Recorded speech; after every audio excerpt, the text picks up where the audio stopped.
Every September 29, globally, no? So, dili ra kita nag-celebrate ani. World Heart Day na siya. So, as you can see, ang among gi-prepare, no? Dili ra ni siya lecture lang. Naatay makatunan. Ngano man, nganong amo man ning gibuhat. Cardiovascular disease, no? Is the #1 killer. Ang atoaan ni Manggod is prevention. To all of our doctors, all of our nurses, all of our medical teams who helped put this together, pakpakan nato sila. In celebration sa atong Heart Day, in behalf of the Cebu City Government, we would like to greet each and everyone, Happy Heart Day. Salamat ug may buntag ka natong tanan.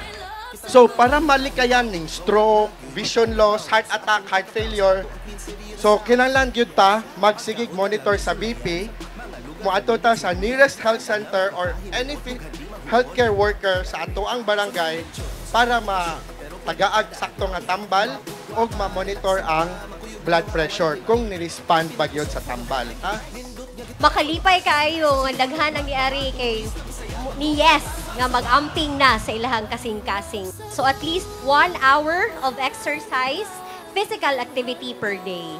So nasad tayo ginatawag na Fit Heart Minute. So at least 1 minute per hour nga naay lihok. Importante kaayo nga makabaluta og CPR. Nganuman, this is cardiopulmonary resuscitation. Meaning, nihunong ang kasing-kasing og pagbomba so kita mo'y mobomba.